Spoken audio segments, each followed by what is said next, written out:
Tara right here. You may have seen me around Top Music, bringing you content, socials, and managing Top Music Marketplace. I just wanted to pop in and invite you to our Plan Your Best Year Challenge. This challenge is taking place January 4th through the 6th.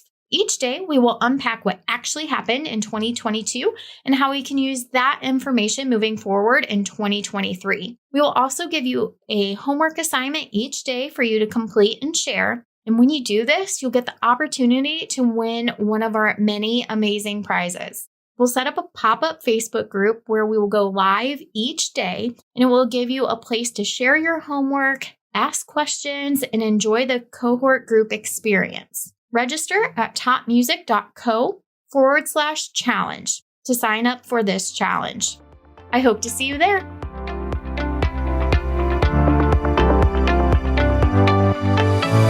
You're listening to the Integrated Music Teaching Podcast from Top Music. Tune in weekly as we interview music teachers and experts from around the world to explore creative activities and ideas that build learning connections in students. Our integrated music teaching approach will deepen your students' understanding of musical concepts, engage them in critical thinking, improve their reading and performance, foster their curiosity, and prepare them for a lifetime of music making. Hey teachers, it's Tim Topham here and welcome back to the Integrated Music Teaching Podcast from Top Music Co. Wonderful to be spending some time with you again today. We just love guiding and supporting music teachers just like you to engage, motivate and inspire all your students and run a super sustainable studio business as well. And we're back today with our first ever podcast interviewee, the wonderful Daniel McFarlane from Supersonics Piano. Someone that probably doesn't need a whole lot of introduction because I know many of you listening to this use lots of Daniel's music or at least have explored it in the past. And I was a huge exponent of Daniel's music when he was getting started. And I used to really enjoy sharing it when I was speaking at conferences. And still today, he is churning out new music and supporting all of his Supersonics members with an amazing app and on-demand teaching resources, methods, and all sorts. And today, we're discussing how he's been actually building a new method from scratch with the hope that you could learn a little bit more about that process yourself. So Daniel started composing pieces for his own students back in 2006. And since then, he's never looked back. The pieces you'll find on his website, supersonicspiano.com, are the result of many years of in the trenches teaching. All his pieces have passed the student approval test. If his own students don't like a piece, then it doesn't get published. And we all know that young children can be the harshest of critics, can't they? In addition to composing, he's also taught students piano theory and composition since 1997. Many of these students have gone on to tertiary study and careers in piano performance, composition, music education, and jazz performance. Daniel lives currently in Brisbane with his wife, Melanie, now a doctor actually, but previously an extremely competitive piano teacher, and their 2 children and dog. And when he's not in front of the computer or at the piano, Daniel occupies his time chasing after the kids, walking the dog, going for the occasional run, reading, eating, and trying not to melt in the subtropical climate that is the wonderful place of Brisbane.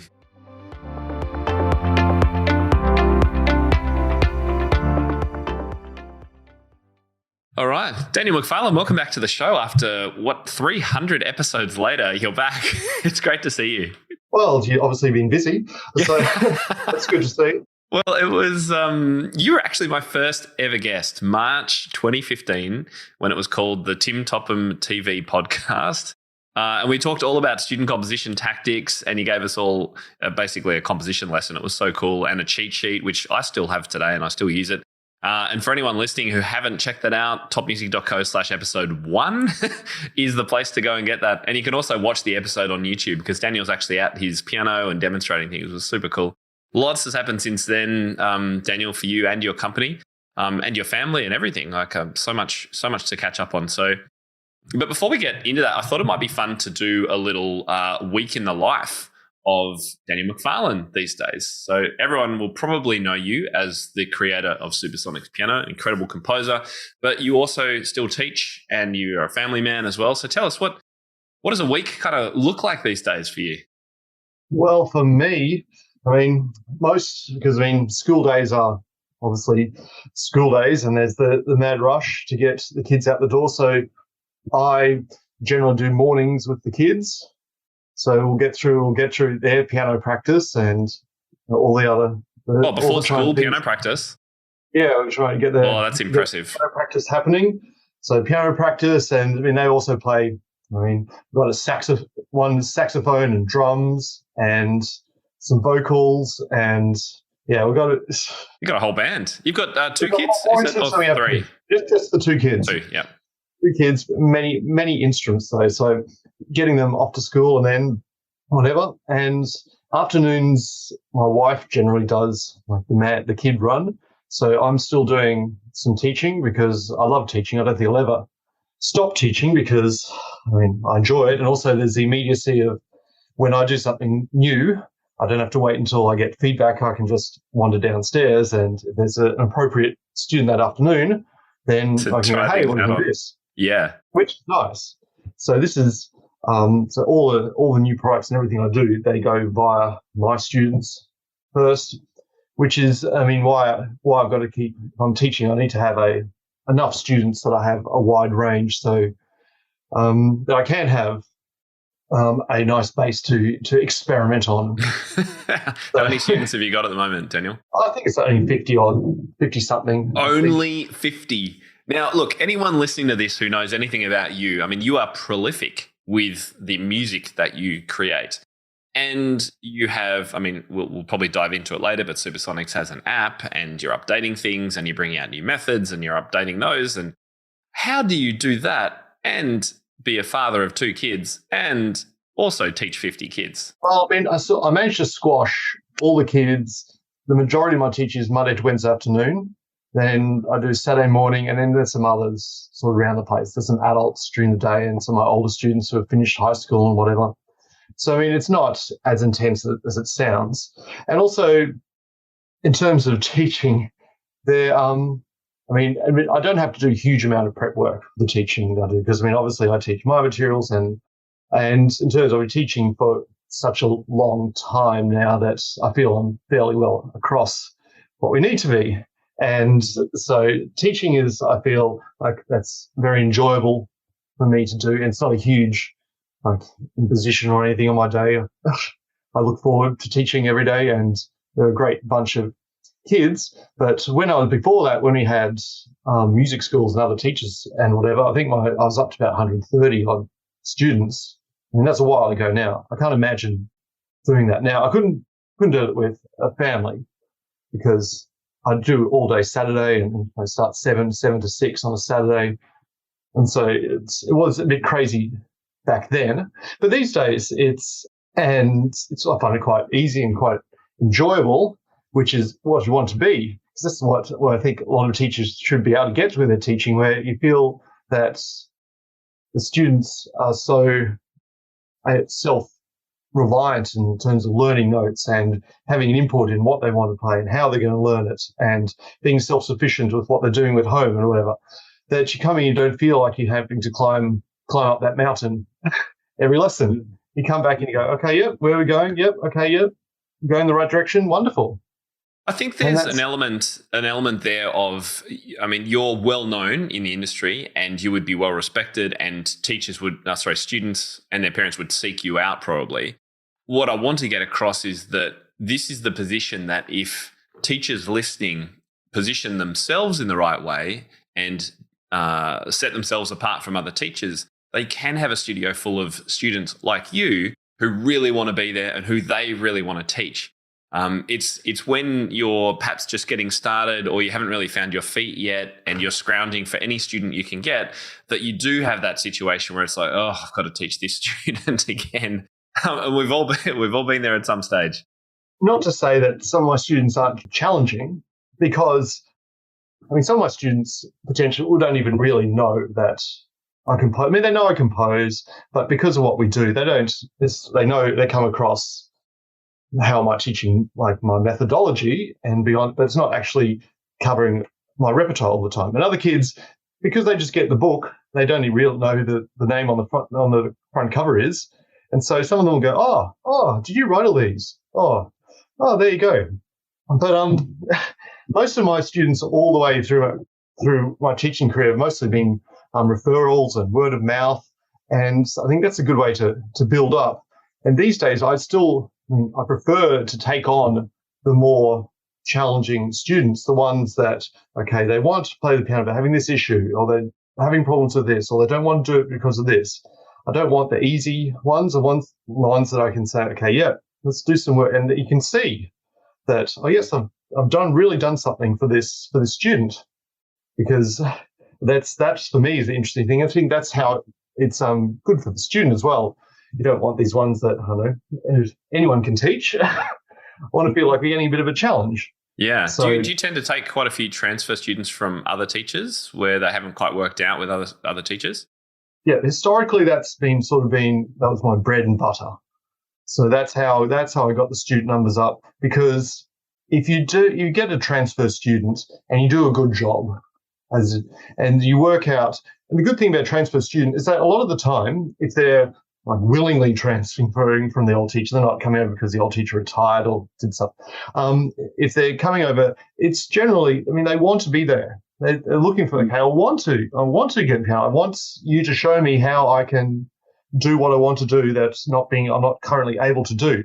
So if you do a great job with these transfer students, then everyone's happy. And then I find they're the ones that you get, such and such said that their kid loves the piano now. So can you take my kid now? Can you do the same? Yeah. Yeah. It's the students that you teach from scratch that you do a great job with. They don't know any different. So you come on, and then after how many years of teaching them, they just think, okay, this is how piano teaching is done. They don't know any different. They go, oh yeah, we've got this lovely piano teacher. They don't. The transfer student ones are usually like, we don't just have this wonderful teacher. We have this awesome piano teacher who took my kid, and now they've done this, and you have to go to them. So that's why when people say, oh, I can't do transfers, or they'll say, oh, be careful with transfers. But no, just try and work with them. Get it happening, because they'll be your greatest advocates all the way down for years and years. I still get referrals from students I haven't taught for years. They said, oh, such and such said to come to you. Okay. I'm the same with you. I've always loved transfer students. And oftentimes you get them I've had students in such a state that you can't really do any worse than what was currently happening. So it's one of those great positions. You can only go up from where you get these students. I want to pick up one other thing that you said, though, Daniel, which was something to the effect of your job as a transfer student teacher is to help them do the thing that they want to do. And I think this is so important, giving students autonomy, particularly as they get older, age 10 plus particularly, maybe when they're 6 and just starting, the teacher is doing a lot of the guiding. But after that, we have to give the students autonomy, choice in what they're doing, and help guide them to where they want to go. I'm pretty sure you have that same process because teaching. There's always, you can only teach the student who's there actually coming for lessons. I don't think there's anything that's so vitally important that you can totally kill their enjoyment of piano for one particular aspect. I think there's always some way around that. There's always a way to go forward. And you may think, okay, we maybe should be doing some more of this. I think it's much better to, okay, well, we'll keep it in the back of your mind. We will do a work on that. But we'll use these other things to move forward, and then we'll start backfilling here, and then going sideways across to this, and then while we're going up to this, we'll come backwards and do that. So this is where it becomes much an art as it is. I'm not sure it is that much of a science, but certainly these are the things where you need to be able to have that flexibility. And for me, this is why I like having I use my own resources, because I like to be able to say, okay, let's go here, then there, then over here, and we need to come back and do that. And then we did this, that might lead on to that. How are you feeling about doing this? And then again, there's always the solution of, if in doubt, you can just keep on throwing like easy win repertoire at them until you won them over. And nothing gets a bit of motivation happening then. A student having a bunch of repertoire that they can sit down and play happily, and as a bonus, impress people with. Right, and not have to spend 6 months trying to learn note by note very slowly. Oh, no, there's a place for that, but it's certainly not. Yeah. We're very much on the same page with all of that. And I really love how you describe what you describe is a much more segmented but still structured approach, whereas a lot of the traditional teaching is a very linear approach. You do your scales, and then you do piece 1, 2, and 3, and then you come back and show me those next week, kind of thing. And the whole curriculum is the same because it can be, okay, we're doing grade 1 this year, and then grade 2, and then grade 3 and 4 and 5, and we just move along this continuum. Whereas you're like, no, we'll do a bit of this and we'll come back to that because we need to, and the scales can wait just for a moment. We're going to do some more fun hook music that they're going to love, and that'll keep them going, and then we'll introduce it. That's the art. Well, mate, I'd prefer to go backwards. So I'd say, well, if you want to do exams, it doesn't matter that you go 1, 2, 3, 4, 5, 6, 7, 8 diploma. It matters that you get the diploma at the end. Then you got to work out, okay, how are we going to get there? So you don't need to go every single grade on the way through to get there. And you certainly, with most of your goals, if you work backwards, you can pretty much work out that, okay, well, it's probably what we're doing now isn't 100% vital. There is a way around it. We can come back to it. We can do it in a slightly different way. So this is why I resisted for a while actually writing a method, because I figured even if you try and cater for 80% of like your basic student at a certain age, there's still going to be 20% that's not appropriate for at all. And even within that 80%, there's going to be times you have to go sideways and backwards and reinforce or accelerate. So it all becomes down to, as soon as you put all this on paper, then people assume that that's the way that you say you're going to do it forever for every student. And for me, it's trying to get across the message that no, this is what my most idea for how my ideal student can potentially go through this, but it needs to be flexible. Let's talk a little bit more about your resources, because we're very lucky that you do share all of these compositions with the teachers of the world through Supersonics Piano. And you last, 5 years, you've brought out a teen or kind of adult method, as you said. You've had a beginner method as well, primer series. Let's talk about all of this and the way you actually approached this. You've touched on some of it, but I reckon there's probably more to it than that. Yeah. Well, with the main method, so it's all based on. So we'll talk about the primer stuff later because that's a little bit different. But it goes level 1 through to 5, and 1 takes from a beginner, I would say a primed beginner. So a student that some basic background skills, but we'll talk about that later. So level 1 is beginner, and then by the time through to level 5, that's or mid-intermediate, which is about grade 3 or 4. And for me, it was just as important to work out where we're going at the end of it as to where we're starting. Because for my criticism of some methods is that they start from different places, but they all seem to end up at the same spot, which is when you're exam-oriented country, they'll be like, hey, there you go, there's your first exam. Our job is done now. We'll stop. And then, or if you're in another country that's not quite exam oriented, they all end. Okay, now we're playing the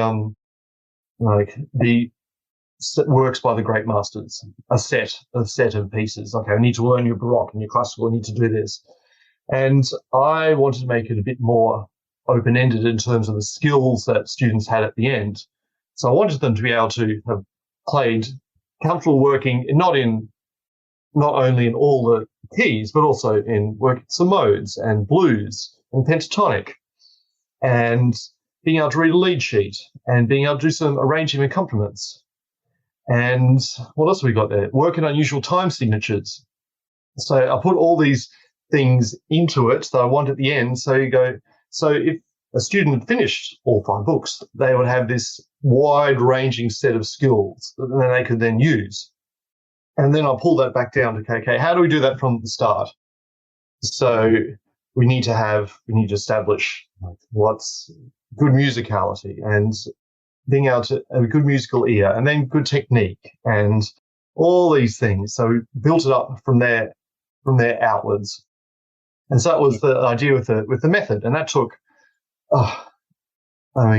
because there wasn't really, there were some influences along the way, but there were various points where I felt that it was, okay, yeah, it's all me having to work this out, because we're sort of diverging from how other methods would do it.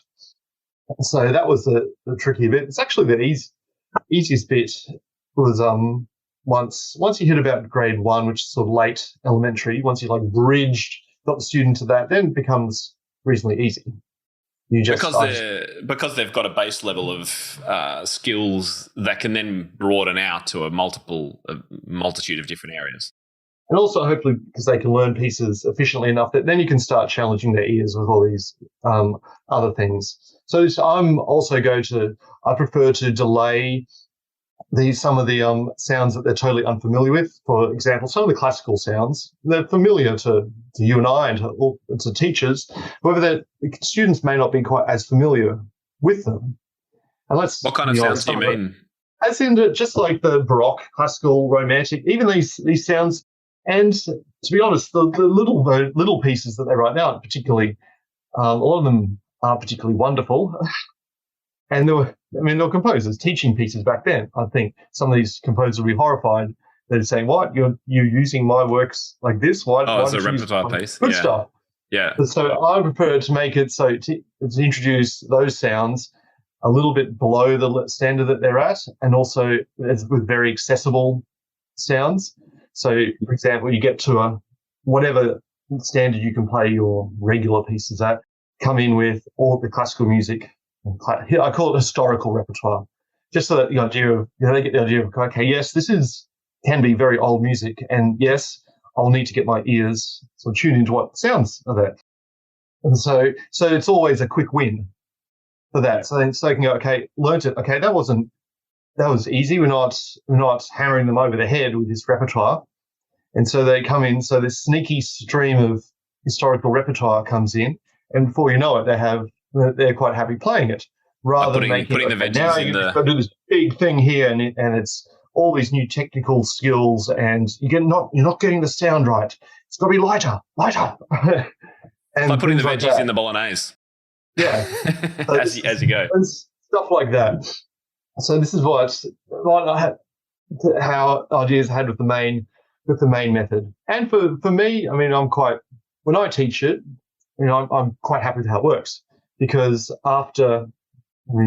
because it's I find it very easy to work with, and also I don't feel like I'm having to whack my students over the head with concepts. I think they get introduced quite nicely. Yes, so that's we've got lots of members who've loved your music for years and years and followed you forever, and often talk about using your approach. And I think it's great too. I've used it. I remember. Did you call it? What's it called? Is it Blast Off or something? I originally did Blast Off, which was just because at the time we couldn't actually get books anywhere around the world, and I thought we want to have some hard copies, so to actually get books to people. It was ridiculous. It is ridiculously expensive to post anything from Australia. So it was only when we did the method books. That's one of the reasons why they ended up being so fat, really, because we ship from Australia to all Australian orders, or Australian New Zealand orders come from here, but overseas we have to use a print on demand model. But obviously, it's more expensive than if we were on the ground over there. So this is why I thought, okay, well, if you're going to have to spend all this money on shipping it, you might as well make it worthwhile to get the book to you. And so originally I had Blast Off just because we're trying to ship these things, and so I needed to fit into 48 pages. So that's why we just called it Blast Off. It's just, okay, let's get some reading happening. So there wasn't much else happening. Some reading, some technique, not much else. So that's why we did that one. And how's it looking now? Because you now do most of it on the app, I think, right? Well, we have all the books, everything gets going through the app. So if you remember, you can just print whatever you want, use whatever you want. Non-members have access to the free basic material, so all the backing tracks and my teaching videos and the teacher duet, and what else? Some of the rote pieces and improvisations. and stuff like that. So all the basic stuff you need is there that you don't. It's all just covered. You buy a book, the student gets the book, and then you don't need to log into the app or anything. You just open it up and use the backing tracks and whatever. And you can speed them up and slow it down. So it's I try and make it so that there's two sets of people that we can cater for. People who just would like to have the books, and then people who like to have it all, which is obviously that's me. Because not only I like to have, okay, let's just get this, okay, let's get that, let's do that, easy. Gives you flexibility, yeah. No, I teach you. I teach. I've got my iPad, but most of the time, if you need something new, I'll just do it straight off my phone. So it's just wireless over to the printer, bang, okay, done. So tell me, is the Primer series something different? Primer series is different because the level 1, it comes in, it's notes on the stave straight away, and it sort of assumes a little bit of basic coordination. So, and stuff, and basic prep. I mean, it seems, if you're Australia, because all kids, well, supposedly, all the kids will have some sort of music education at school, it sort of assumes you've had some sort of basic exposure to some things like this already. So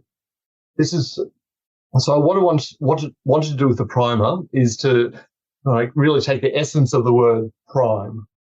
I wanted the students to come from this course primed to do, so that at the end of the 3 books in the primer series, if I said, okay, I can't teach you anymore, you have to go to another teacher, they went to another teacher and they just walked in and you did some tests on them and said, okay, so see how basically musical and how basically ready they were for piano, you would go, oh my goodness, this kid is ridiculously ready for piano. Great. Okay. Because their pitch is wonderful, their rhythm is wonderful, they can do things in time. They have dexterity I don't like the word strength, but they have the proprioception in their fingers to be able to hold the right positions. They can sit at the piano. So all these things I wanted, so that at the end of the course, the primer course, the student is well and truly primed.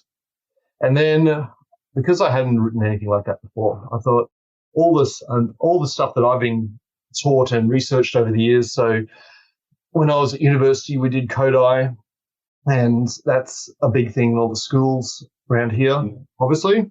And I really like a lot of that, but there's some things I don't think are appropriate for piano.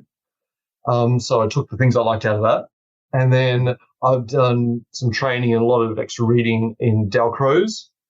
And so I like the strong rhythmic emphasis, and I like a lot of the Dalcroze. But again, there's some things I thought, well, we probably shouldn't do that. So I took the best things I liked out of that. And then I've always read some Gordon and stuff like that, and there's stuff I like about that as well.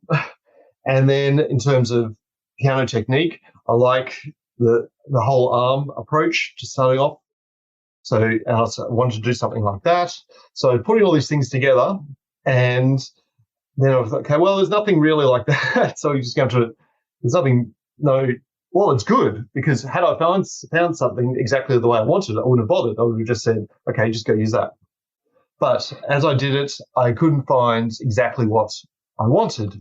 So what I came up with is I wanted to use solfege. I wanted do, re, mi, so I wanted a pentatonic to start off with, just because it's easier to sing, and it's great for switching your ears on.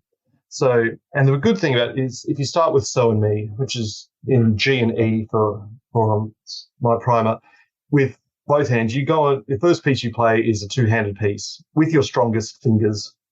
So if you're ever going to set yourself up for having a chance of having a good technique, that's how you'd like to start it. So, and also you don't want to be there trying to sing G, E, G, E. That's not really, no, that's not. Well, and also because it's a bit confusing, because all the sounds G, E, D, C, they all end with E. They're not, but so and mi are very different sounds, are very easy to sing, and they're very easy to keep organized in your mind. So this is why I wanted to do it.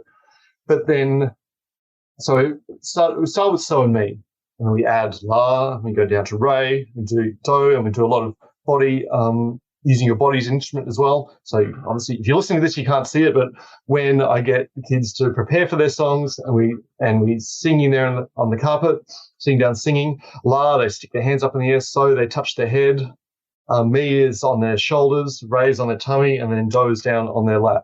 So they're doing all this, getting a sense of where the notes are in space.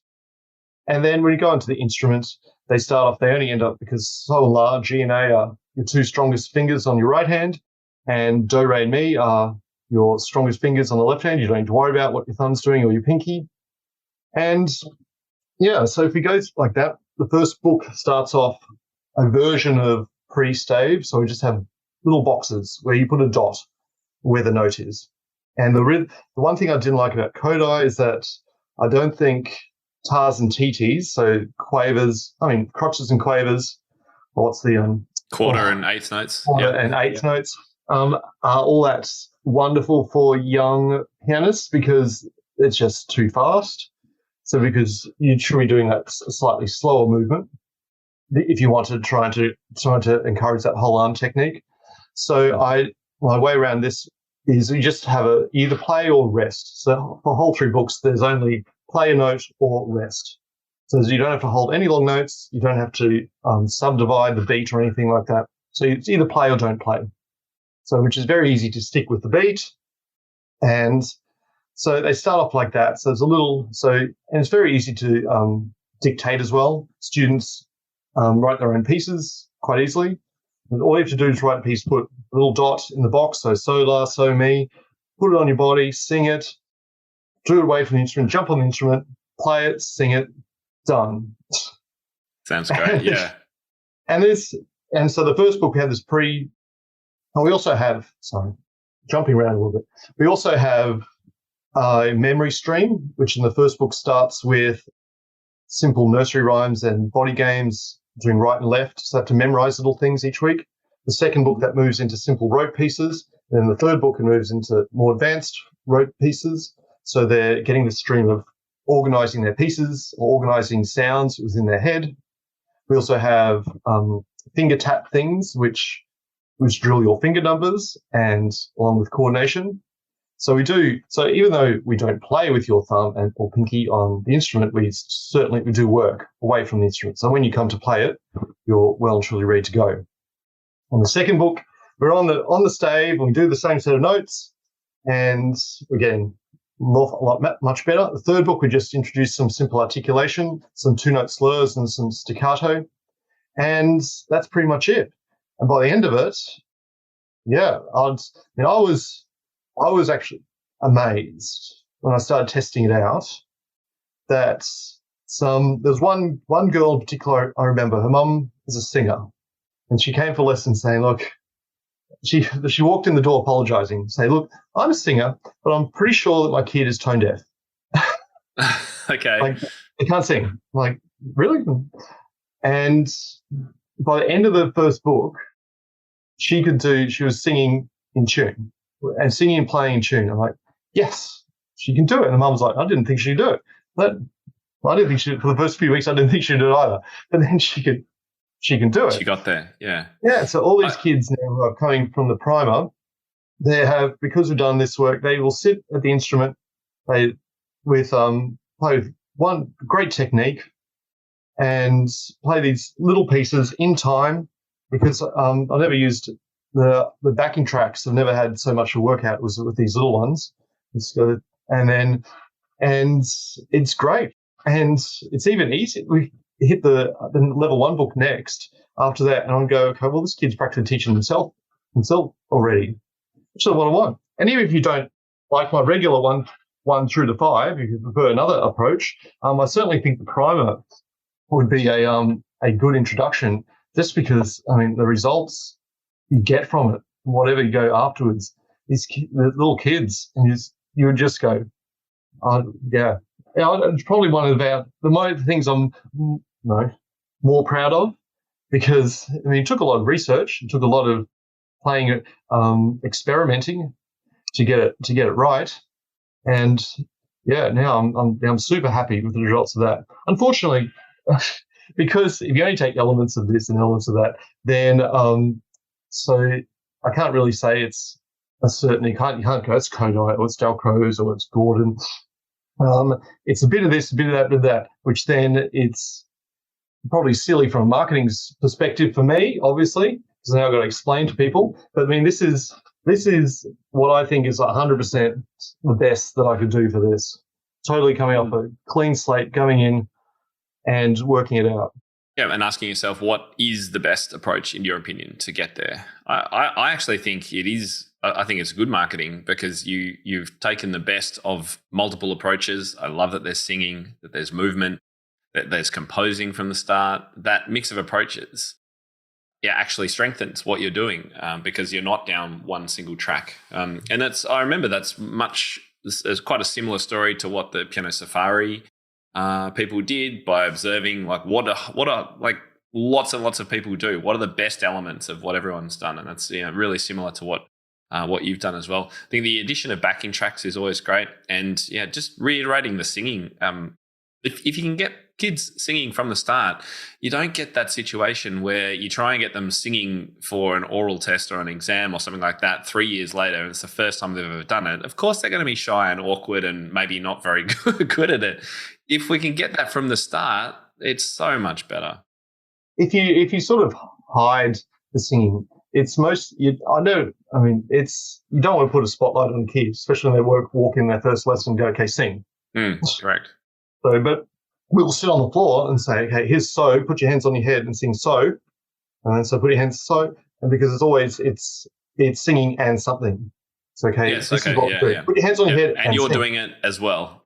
Yeah, and I always put it after. So it's not like sing and do this. Okay, when so is, put your hands on your head and sing so. And so. And then put your hands, and then so there's always something that they're having to work. It's not the main emphasis. It's just, I say, okay, we're just singing to just reinforce to know, so you can tell me what you're doing. It's great to hear too that you've tested it on multiple students as well. I know some people listening would be like, oh, but I mean, this sounds great, but have you actually tested this? There's a test. There was the first lot where our friends up the road actually sent one of their girls down. And we started off when it was literally just me scribbling things on paper each week before the lesson. Okay, how'd it go? Okay, yep, let's try this and I'll try that. So they're lucky. They got a year's worth, I said, of free lessons. So when I said, I don't feel your friends, I won't charge you for this. This is my product research. And then I probably had about a dozen, which I mean, it'd be nice to get, loads and loads more, but I think there's a fairly wide spread of the kids I want. And what age are you marketing this at for teachers? Well, this will be anywhere 4 and above, because it is appropriate for 4 to 6, maybe extending to 7 as well. So with your books as well, you don't have to do all 3.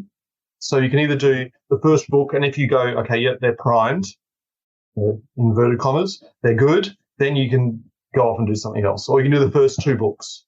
So you can go 1, 2, 3, you can do 1, 2, you can do 1, 3, you can do 2, 3. Got it. Okay. So there's all the ways. So they all fit like that. So I didn't want to make it so you're locked into feel like you have to plod your way through. They go, oh, really? They don't really need to do this anymore. So you can go in, and the idea is, yes, as soon as you feel that they're switched on and things are working well, then you can move on. Because it was with a 4 and 5-year-old, you also got to really think about what's going to happen next. So if you go racing through, and then there's no point racing through if you're just going to hit a brick wall at the next level. So it's about a book a term. So most of my 5 or 6-year-olds, they're the sort of, I had a few 4-year-olds, mostly 5 and 6. They did about a book a term. Okay, and a term over in Australia is about 10 weeks. Just it's designed to run about 8 to 10 weeks. That's great. Now, changing gears a little bit, I think you've got some tips on mid to late elementary, which is there's often a bit of a gulf, or you've got to change gears, as we were saying before, around that preliminary to grade 1 level. Some quick thoughts on that? Yeah, so if you're not in so that's sort of mid elementary to late elementary, my way of thinking. So it's when you're moving from shorter pieces. Pieces are getting slightly longer, and also they're going away from, there's always these sort of mid-elementary prelim pieces always feels they're in a sort of safe zone. Like you may be in a sort of round a set of notes that you're quite familiar with. And if you're moving to a new spot, you do it like in a direct manner, like jumping to the next spot and then you're playing like that. So this is, in terms of teaching philosophy and my methodology, though, when you hit this sort of level, when you're trying to go from that mid to late elementary, this is where you sort of need to change gears from it being a linear progression to one that starts to jump around a bit, becomes a bit more jagged. So this is often kids smack into that brick wall, and I think one of the mistakes that are made around this level is that you just keep trying to give them repertoire at the same level, which is always that is the struggle, because you have new things, new set of notes that are not quite as familiar, and don't have as many signpost notes or landmark notes to anchor themselves to. And trickier rhythms, trickier key signatures, trickier this, and then it feels like all the time that you're having to bash it. It's a struggle. This wall. Yeah. So, and I've always said, okay, this is the time. This is the tricky time. And this is where you need to do a giant bubble of repertoire. Like this is sort of hit the pause. So you pause there and then start throwing off harder pieces. So out of every 4 pieces, maybe one of them is a harder one. So I call it explain to the students. So we have moving to high intensity, low intensity. So they know, and also go, okay, this is going to be our intense piece. And so they go, okay, yeah, cool with that. But we're going to match it up with these other ones that learn at the same time. And, yep, okay. And so they feel like they're part of the process as well. So what that boils down for me is that I need a whole heap of repertoire that we can use at this level, that while they're essentially to create the volume, not just the volume of awareness, as in the pure number of pieces that we need to learn while we're waiting for because each time we go to a harder piece, it'll be a little bit easier. And then eventually, suddenly, we'll give them the new piece and I'll just go, bang, and go, okay, yep, we're good.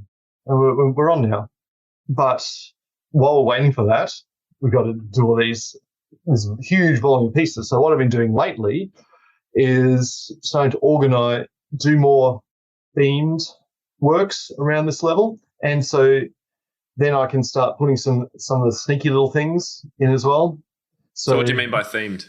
In what way? As in, so I did a set of pieces called Dark Sun, because, epic.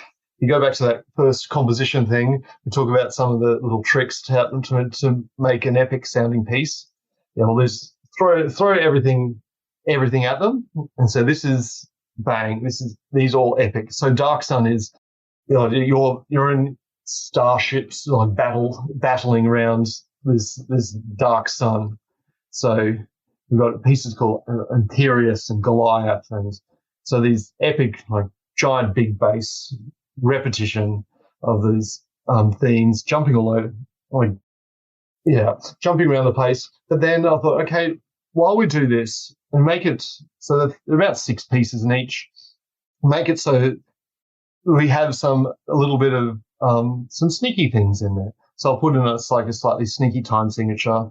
It's like a sneaky little, so they go, oh, that's different. But it's still in the same sort of vein as these other ones. Like, oh, so it's cool. So I'm sneaking in, so 6/8 and 5/4 and 3/8, and then a bit of some Phrygian dominant and a little bit. So I did the Dark Sun, and then I did another set called Bass Boss Battle, which is all reading in bass clef. I did it in 2 places, so there's a lower set, so you can practice reading down to the ledger lines off the bottom, and then another set which up a little bit higher. And again, it's got some sneaky stuff stuck into that, while it's all the epic stuff, while we've got these epic sounds going. And then now I've just recently gone up the top of the instrument, and I've done a new set of pieces called Celestial Sounds. So these are, if you think, I don't know, sort of those spacey sounds of like Hans Zimmer and whatever, up the top of the instrument. So I'm sort of expanding out. So I have these whole sets of themed pieces because I think it's tricky for some teachers. I like to mix and match all the time. It can be a little bit draining to have to mix and match all the time.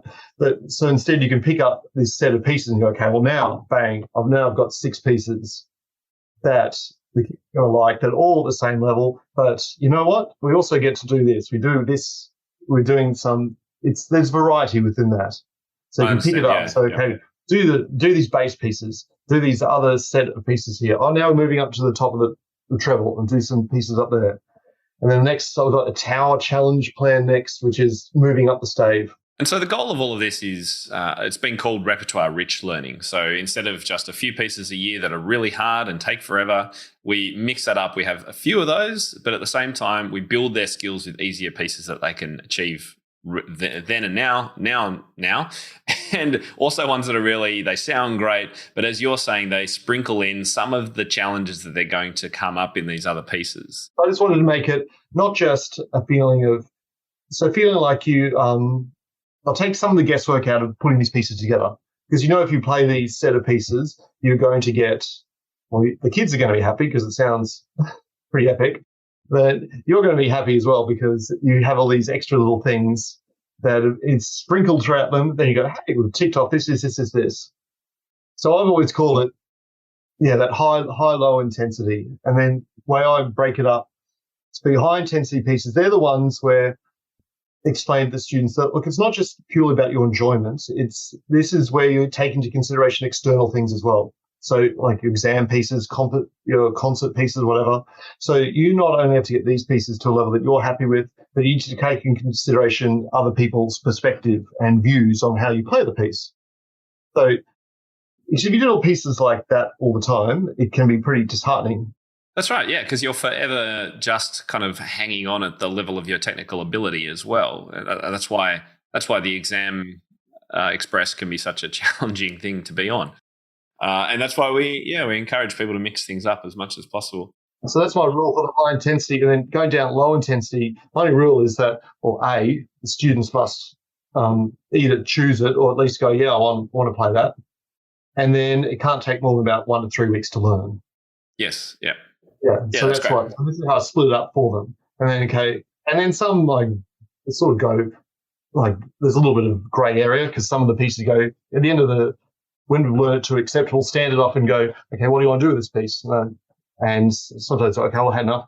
Yep, that's fine. Okay, you know what? I really like this piece. So, okay, well, now let's use that then. So what can we do? Do you want to memorize it? Do we want to work out, do more of an in-depth analysis than what we've done with it? We'll work out exactly what makes it tick, and then you can try and create your own piece like that. Let's use it as a jumping off point. Yeah, using repertoire as a springboard for creative activities that's my jam. I love it. So that's what I've been doing lately. So filling up. I certainly don't think there's my current output is lacking. I was going to say, I don't think there's a shortage of Supersonics piano music, Daniel. No, but I wanted to do some more themed ones. Okay. That's great. I'm conscious of our time. We're going to have to wrap things up in just a minute. So for people who are already members of yours, would they be able to access that as part of their package, those new... Yeah, everything. Yep. Everything goes through the app. So there's rarely a week that there's not something new going in. It's quite, as I say, it's just remarkable how prolific you are. And the music is also good. I've taught your music since I first started blogging and speaking way back when you were just beginning, 2011-ish, I reckon. You started trying to make a name for Supersonics. You've done an incredible job over that period. And I've taught so much of your music and the kids just resonate with it. It's something about the harmonics and the rhythms and the patterns. It's just always been brilliant. So I do encourage teachers, if you haven't checked out Daniel's music, then do explore it. Where should people go, Daniel, to find out more about you and your music? We have our regular site, our shopping site is just supersonicspiano.com. And then our content hub is the app, which functions as not only a web app, but it also has dedicated apps for your iPad, iPhone, and Android is supersonicsplus.com. So supersonicsplus.com does feature samples all the way through. So if you can go through and explore there and click on the samples and have a look. But the more comprehensive samples and explanations of things are over on the main website. Great. You've also got a Facebook group. Is that just for members or for anyone interested in your music? Anyone can join that one. That's been around for a while now. Yeah, that's great. I do see messages popping up every now and then in my feed. Great place to keep connected with you and all that you're doing. And the Facebook page as well. It's all Supersonics Piano. You search for all that across all the socials. It's, depending on my mood, how prolific we are on various social channels. Always working to put stuff in, not necessarily always working to marketing and publicize it. Well, if this can help, then get some teachers to check it out who might not have been familiar with you, then I'll be only too pleased. It's been great, as I say, in my studio, and lots of our members use your music. So thank you for all that you create, and thanks for coming on the show again today. After 300 episodes later, it's been great to reconnect with you. Thanks.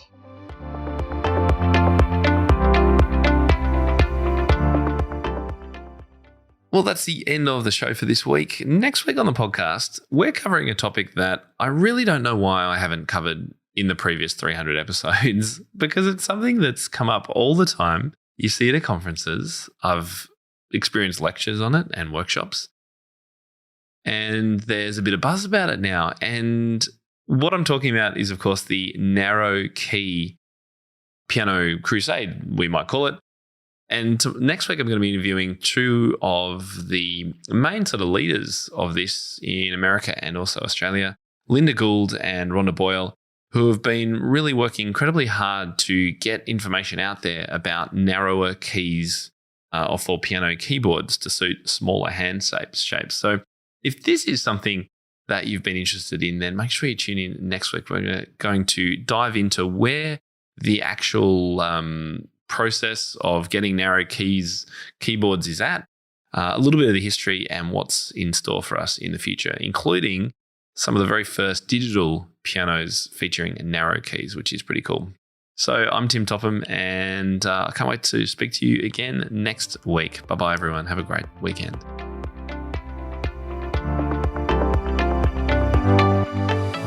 How do you keep up to date with all the latest trends and research into music education? How do you connect with other teachers around the world and make sure your teaching stays fresh and relevant for students of all ages and stages, both now and into the future? I created our Top Music Pro membership to be the one-stop shop for music teaching resources, training, support, and community, and I'd love for you to come and join us inside. With over 40 comprehensive training courses, hundreds of teaching demonstrations and lesson plans, free monthly sheet music, discounts, and all the business and pedagogy support you could ever need, Top Music Pro is the community you've been looking for. If you're ready to level up your learning from the podcast and join thousands of other teachers in our global network, head over to topmusicpro.com today. If you enjoy this show and want to hear more of our work, be sure to subscribe to this podcast wherever you're listening today. For links and resources mentioned in this episode, visit us at topmusic.co/podcast or check out the show notes. I'm Tim Topham, and this is the Integrated Music Teaching Podcast, a production of Top Music. Thank you so much for listening. Enjoy your week ahead, and I'll catch you next time.